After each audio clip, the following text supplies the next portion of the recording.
4, 3, 2, 1. Hello, hello.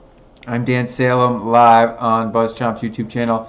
Taking it casual tonight with my glasses. About to talk NFL Week 13. Maddie and I are excited because it is officially Elimination Week in the NFL. That's right, Maddie. It is Elimination Week.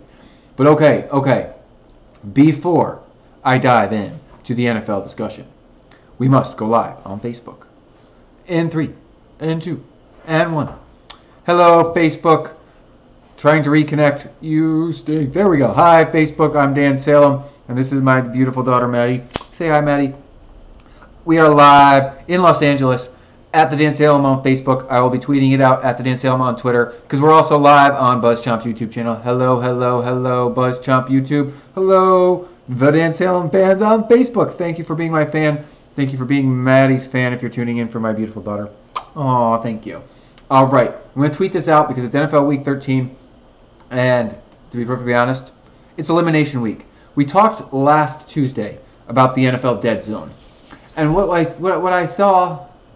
called the Dead Zone was basically teams that if they lost, they're done. If they win, they can keep moving forward and hopefully have hopes of the playoffs. Now, you might be thinking, well, some teams lost, and now they're 5-6. Technically, they're not eliminated. They could win out and be 10-6. The odds of that happening are very, very slim. Therefore, Dallas Cowboys, you have been eliminated. I'm officially eliminating the Dallas Cowboys. They lost last week. Want to go back? Let's take a quick look at the results from last week. This is the first thing that pops up, correct? Detroit, more or less eliminated with its loss to Minnesota. Cowboys eliminated with its loss to the Chargers. Chargers saved their season by defeating the Cowboys. Redskins saved their season by defeating the Giants. Atlanta saved their season by defeating the Buccaneers. Cincinnati saved their season by beating the Browns. Tennessee saved their season by beating the Colts. Buffalo kept it alive, especially after beating the Chiefs. Miami eliminated, lost to the Patriots. The Jets eliminated, lost to the Carolina Panthers. The Eagles rolling. Seattle kept their season going. Oakland kept their season going. New Orleans and LA Rams squared off in the battle of these maybe best teams in the NFC. Jacksonville, but Arizona kept their season going, sort of, not really. They're already out of it. Jacksonville fell a step behind, and Green Bay fell a step behind. They are more or less eliminated. Houston eliminated. Baltimore kept their season alive. Those are the results. So, it's elimination weekend now officially, because there was like half the league in the dead zone last week. But now it's elimination week in NFL Week 13. So, the Bills are still in it. But if they lose 6-6, Maddie, I'll drink to that. One more loss, and they are kind of done. And they get to play the Patriots twice in this final stretch of the season. Patriots. All right. Ravens and Bengals, they are facing elimination this weekend. Because honestly, this final wildcard spot, we could go to a 9-7 team. So yes, no, the Bills and the Ravens are not technically going to be eliminated with another loss. But the Bengals, kind of think that they might be facing elimination. Chargers, Raiders, they need every victory because they are playing for that division, not the wild card right now. Cowboys, I think they're done. The Redskins, same record as the Cowboys. Somehow the win last week makes me think that they could still be playing. This is elimination weekend, though. We will know who is officially out. Like the Browns, they're officially out. And the Giants, by benching Eli Manning, are officially out. Green Bay Packers, Detroit Lions. I guess the Lions aren't officially eliminated yet because they're 6-5. The Packers at 5-6 kind of are. This week's matchups, we're going to go through them because they are really important. I know they're really important, Maddie. And Seattle, 7-4. Arizona, 5-6. It's elimination weekend. All these teams, we want that final wildcard spot because the top spots are locked in both leagues. They're locked in, Maddie. The top spots, both leagues.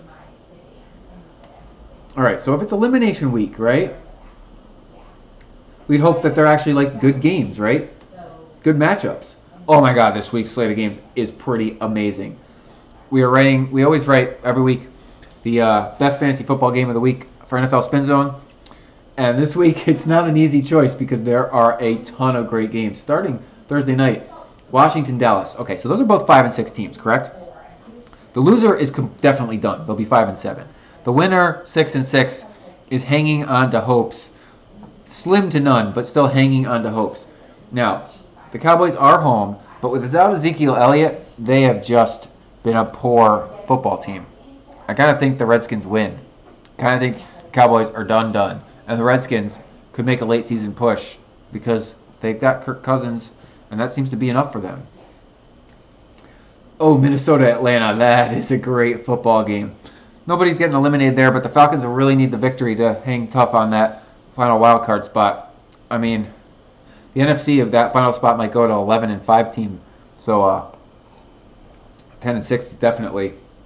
Atlanta needs that game big time, and they're at home.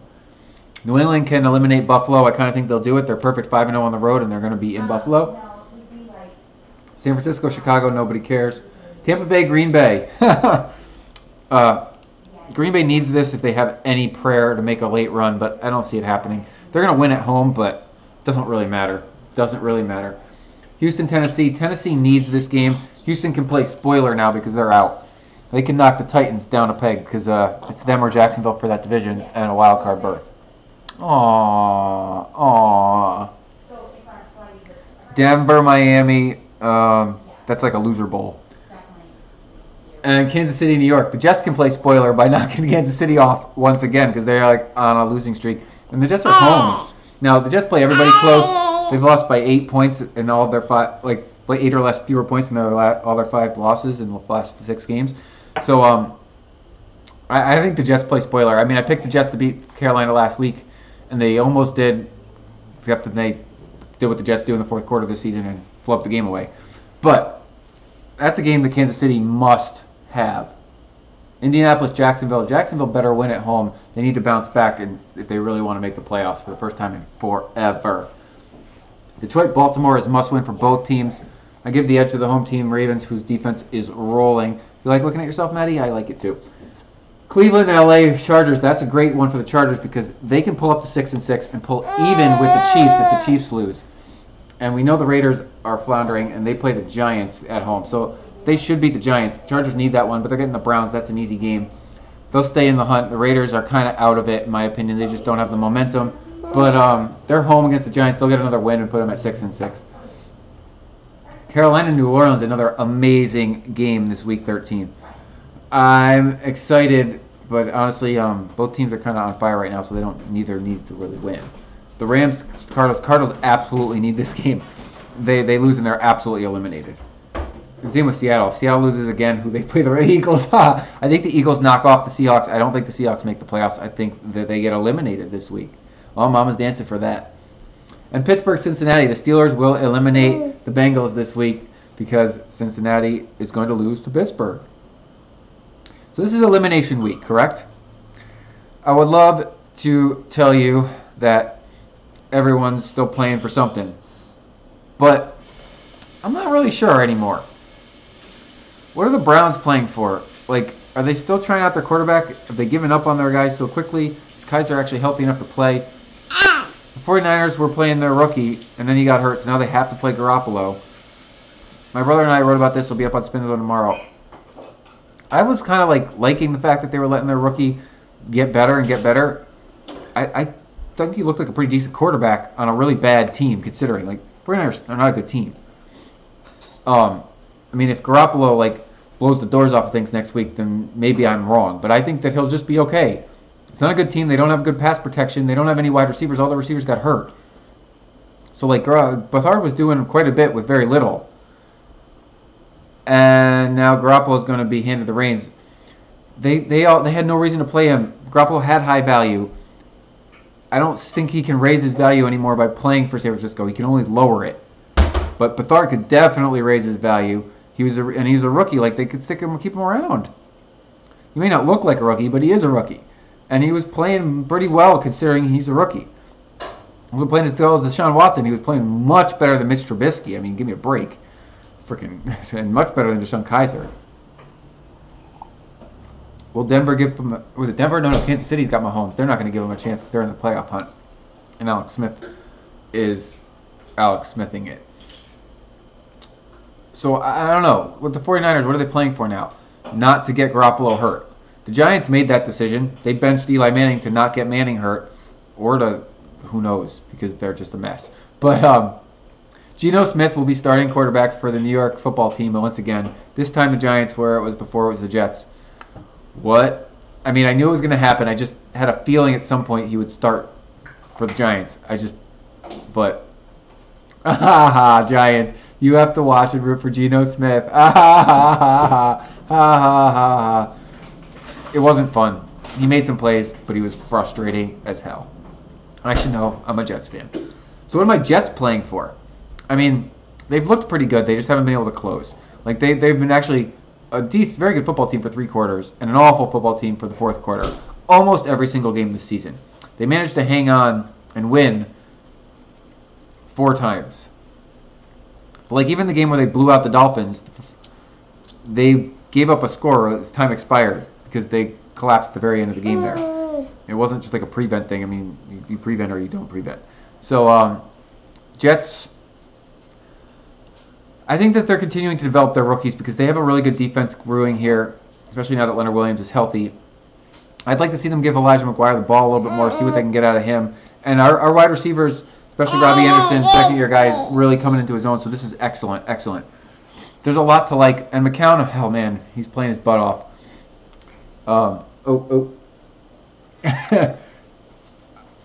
I think I don't want to see Petty or Hackenberg until the final game or two of the season. The Jets are not technically out of it, but they're pretty much done. They're not going to win. They have a tough schedule. They're not going to make the playoffs. But I'd rather have them win 5 or 6 games, even 7, than just lose out. Because you don't need to be in the top 5 to get a quarterback that you love. You don't need to be in the top 10. You can get one anytime in the first round or the second round, and he could be a great, great player. Or he could be a bust. You don't know. Trubisky, not looking so hot this season. Deshaun Watson looked great. I don't know where Bethard was drafted, but he looked pretty decent. So, I mean, you never know. It's all about evaluation. I trust Mike McCagnon. He's done a great job drafting overall so far. Just seem to be very good at defense, but they did a pretty good job on offense. I like McGuire. Robbie Anderson's a beast, and they got some other really good pieces that need a little bit more playing time here because the playoffs are becoming farther and farther away. So, what do those other teams want? Denver's got to figure out what it's going to do at quarterback going forward because I'm not sure that their quarterback next year is on the roster now. The Bears, do they like what they've seen out of Trubisky? They need to get something out of him, right? It's been a crap fest.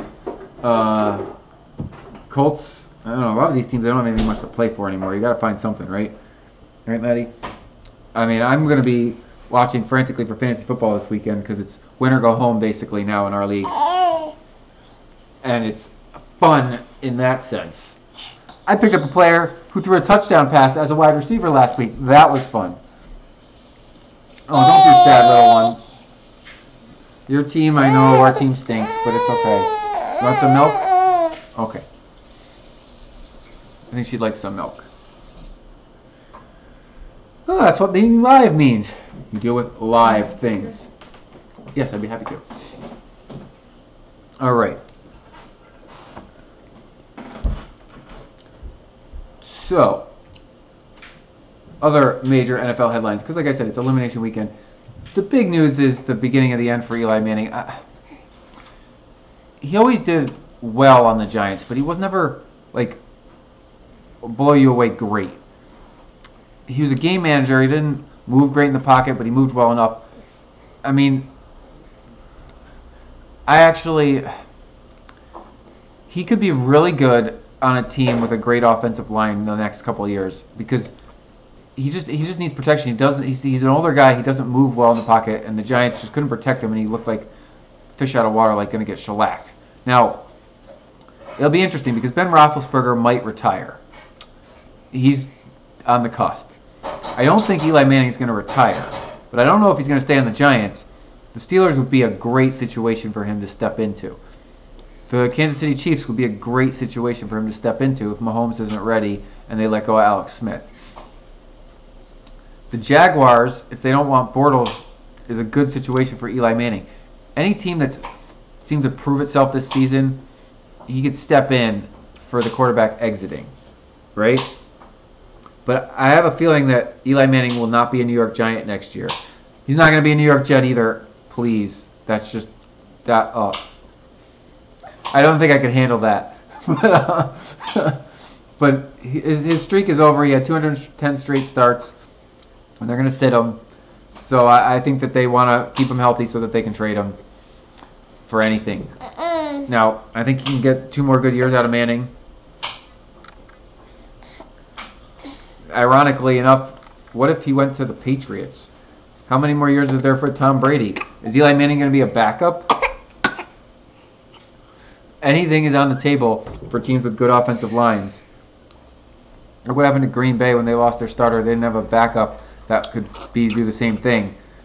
The backup quarterback is a completely underrated position. But like Josh McCown was a backup quarterback for years. And every so often he'd start. And now look what he's doing as the Jets starter. Ryan Fitzpatrick has been a starter. He was the Bucs backup.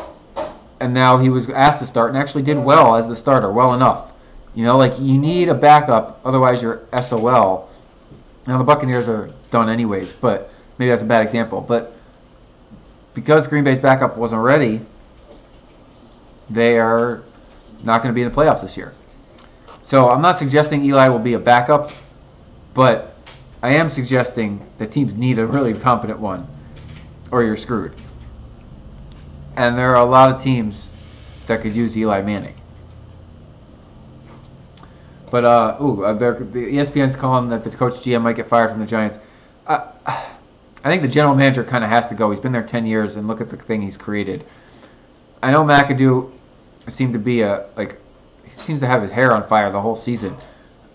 But he had a really good run year. I don't like getting rid of coaches so quickly. He had a really good rookie year, and now he's had a really bad sophomore year. Todd Bowles for the Jets had a really good rookie year and had a really bad sophomore year. I'm very happy that they kept him because he is doing well with this team, and I feel like it's his team now, and they can build going forward. Now, if he has a shitty year next year, he's done. But he should stick around. Like, you kind of need a 5-year plan with a coach. A lot of times you have a really good first year because you're inheriting the last guy's team, and it's just a new voice, new energy. And then you start to build your own team. So you step a little back, and then you can step forward. I mean, you can't just have a quick leash in the NFL as terms of a coach because they got to get their whole staff together. If your staff's too good, they're going to leave, so then you have to be able to replace them. And quarterback. Giants did not add any offensive line, so they had a bad team. They didn't add any running back, so they had no running game, so they had a bad team. Pretty simple stuff. Very simple stuff. Now, McAdoo lost the team, but I'm not sure that he should lose his job. I think Jerry Reese should go. Maybe McAdoo gets 1 more year. Giants fans would disagree because they had to watch him, and they had to watch their dumpster fire of the team. But just my humble opinion. Garoppolo is getting the start for the 49ers against the Bears. That's like a battle of bad teams. The 49ers don't want to win that game. They don't want Garoppolo to get hurt either. It's going to be interesting to see what kind of play calling they do in that one. Ooh, Sebastian Janikowski may be retiring. Herm Edwards might be getting a job at Arizona State in college football. I kind of like him as an announcer. It'd be sad to see him leave the booth. Darren McFadden retires. Oh, and the USC quarterback, Sam Darnold, is denying that he might skip the draft to avoid being drafted by the Cleveland Browns. That type of report only comes out if the opposite is true. It's like anytime someone says, I fully support my coach and we will never let him go, dude's fired within a month. Sam Darnold would absolutely skip the draft if the Browns are the number 1 pick. Because I don't think he wants to play for the Cleveland Browns. Every Cleveland Browns quarterback has sucked for 25 years or more. Like, they have not had a good quarterback in my entire life that I can remember. Something is up with that franchise. He doesn't want to go there. I don't blame him. And he can go back to school.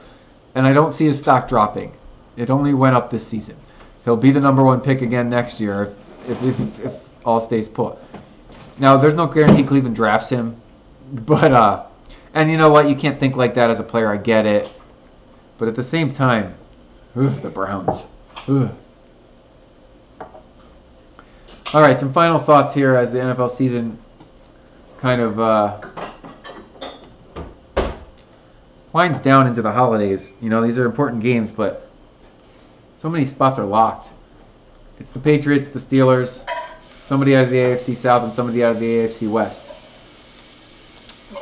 Barring an upset, it will be the Patriots versus the Steelers in the AFC Championship game, which most of us predicted before the season began. I kind of had the Raiders there over the Steelers, and I'm not sure even they were going to make the playoffs, so they obviously took a step back. But otherwise, I mean, yeah, Baltimore I liked, and they're in the hunt. Tennessee's in the hunt, I liked them. Jacksonville, I wasn't ready to believe because everyone's been pushing them up year after year after year, and they never do it. And the Chargers I had in the hunt, and they're there now too. But it's Pittsburgh and New England, and we knew it because it's Tom Brady and Ben Roethlisberger.